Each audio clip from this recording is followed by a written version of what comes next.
G'day guys, Kaaboose here. A quick confession. This video was originally going to be about how much I enjoyed the Sky Pirates patch. It was going to start out with an apology that it took me so long to make because I was spending too much time playing it. And I was having a blast, experimenting with the changes to traits and weapon skills and trying them in new PvE and PvP builds. The new dungeon was also a lot of fun and I wanted to try as many different classes and builds out in there as I could. I spent a lot of time traipsing about the world and doing the jumping puzzle achievements relevant to the pirates. I'd have gotten that video out earlier and then gone back to doing those things, except I wasn't sure if I'd have enough time to do both. And that right there is going to be the focus of this video. Why is there such a focus on temporary content in Guild Wars 2? And why is it that ArenaNet seems to think that this is a good thing? But first things first, what stopped me from making my video praising ArenaNet for their Sky Pirates patch was their announcement of the future of Guild Wars 2, and how it would be receiving new living story content every 2 weeks from now on. I cannot tell you how disappointing it was to hear this, and listening to Colin Johansson talk about it literally made me feel upset to the point that I actually felt a little sick. I'm not even kidding. Seeing all that potential Guild Wars 2 had going for it being flushed away like that was devastating. About the only thing that made me feel sicker was reading the fanboy comments on how awesome this news was and how to keep making the best game ever. In the announcement video, we're told ArenaNet now have 4 teams working on the living story instead of the one that they used to have. We're then told that Flame and Frost was done by a single team which took 3 months to come out piece by piece. If new content is expected to be released every 2 weeks, that means each team has 8 weeks to get their content ready, assuming they take no break between releases. That right there means that the likelihood of us getting anything beyond shallow content updates is unlikely.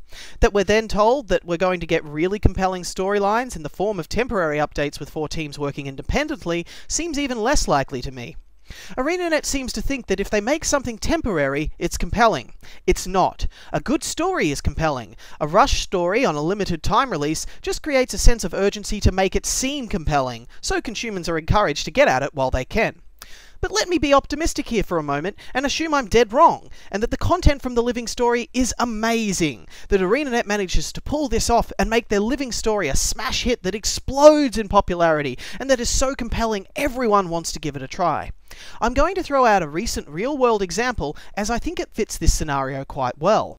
That example is the HBO TV series Game of Thrones, as I'm sure many find that show compelling. And if you don't, feel free to sub in your own favourite book, show, video game, media, etc. into this scenario. Now, imagine if HBO discovered a way to distribute the show that was 100% pirate-proof. Then some bright spark gets the idea that they could run the show a limited amount of times over a limited time frame to encourage more viewers. After all, their viewers are already invested in the show, so they're going to make the time to watch it. And sure enough, the views would rise. In the short term. Now, do you know why this would only be successful in the short term? Because HBO has essentially stopped new viewers from getting into their show. Why would they want to jump into the story halfway? Could you imagine how hard that would be to follow? Now imagine the viewers who had followed the series up until that point. What if for some reason, say holidays or sickness, they missed a few episodes? Now they have to either carry on knowing they've missed part of the storyline, or they may just think, you know, I've missed that much now, I don't feel like following it since I can never get to see what I missed, and stop watching. Over time, the viewer base would drop off, and in the long term, this would be harmful to the show, both for HBO and for its viewers. This is exactly what Guild Wars 2 is doing to itself with a focus on temporary content. One of the biggest drawcards to Guild Wars 1 was that you could stop playing, and then come back at a later date and catch up on everything you missed, minus a few festivals, which would be back next year anyway. It was a huge advantage compared to World of Warcraft, as that subscription fee barrier was never there to discourage you from trying it again at a later date, and that made the game so much more accessible. What Guild Wars 2 is doing with its living story is even worse than a subscription fee barrier. If a subscription fee is a barrier to new players trying your product, what do you think temporary content is? You're still creating a barrier to new players, and even worse, a barrier to players that stop playing Guild Wars 2 at some point. They're not going to come back if they know they've missed past content, especially if it's part of the main story. At least with a subscription fee barrier, you could overcome it by paying the fee. However, this is all assuming that the future living story is actually a really good and compelling story that will have you hungry for more at the end of each installment, and I really can't see that happening with 4 separate teams working on such strict deadlines, especially when Johansson claims that the compelling story will be like we've seen in the past. Which part of the living story was he referring to? At the best times, I found the living story felt like a nice distraction. At the worst times, a chore. It's my prediction that the living story onwards will be about as compelling as anime filler. I'm talking Dragon Ball Z and Naruto grades of filler here. At the best of the times, the story might be compelling, but it will be stretched to the point that it's almost painful to digest, like butter scraped over too much bread.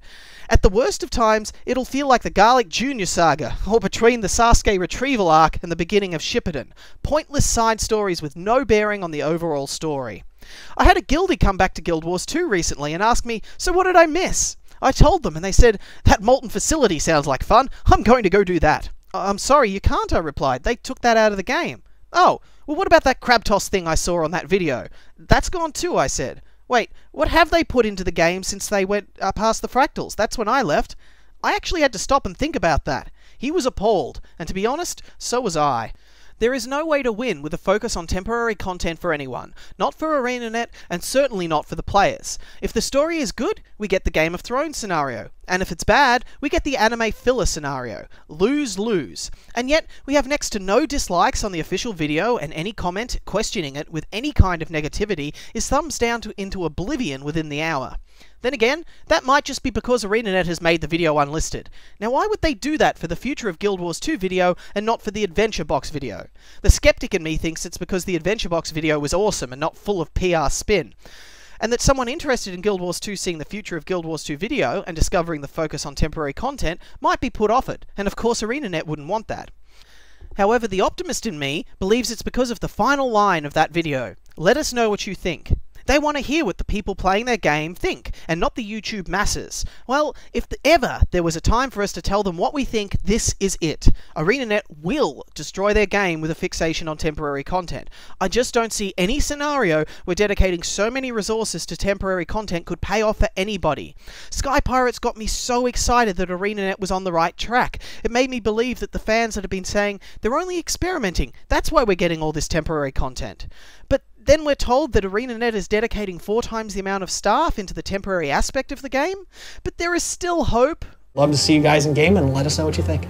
Viewers, I'm asking you, no, I'm begging you from the bottom of my heart, please go to that video, thumb it down, and leave a comment on why putting so many resources into temporary content cannot succeed. Share this video any way you can, like it, add it to favorites, and then check the About section for a link to the official forums on a post asking ArenaNet to stop putting so many resources into temporary content, and leave a post there as well. Your voice on this can be what saves Guild Wars 2 from a slow and painful end. Also, I know it's a small gesture, but I'm also forfeiting any rights to this video. No advertisement, and if you want to edit it and redistribute it, please do, though I do ask you not to change the main point, that a focus on temporary content will destroy Guild Wars 2 in the end. ArenaNet claims it is going over its goals in detail later this month, most likely so they can gauge everyone's reactions to their announcement. I'd wager we have until then to sway their views on temporary content, so please, please do your best. Thanks for watching everybody, and a special thanks to those that go the extra mile to share their thoughts with ArenaNet. Kaaboose, signing out.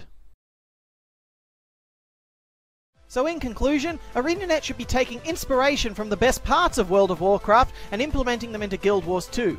World of Warcraft did this itself, taking the best parts of many other games and implementing it into World of Warcraft. So I see no shame in ArenaNet doing the same thing. As long as it doesn't interfere with ArenaNet's goals for Guild Wars 2, there should be no problems whatsoever. Oh, and while we're on the subject, ArenaNet, get back to your goals, or state your new ones. You won't be getting another dime from me, because my good faith in you is now exhausted.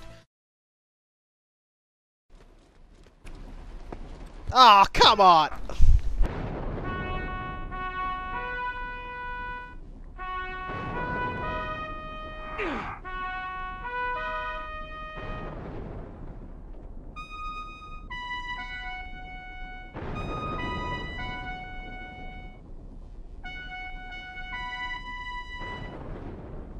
I'm not dead yet.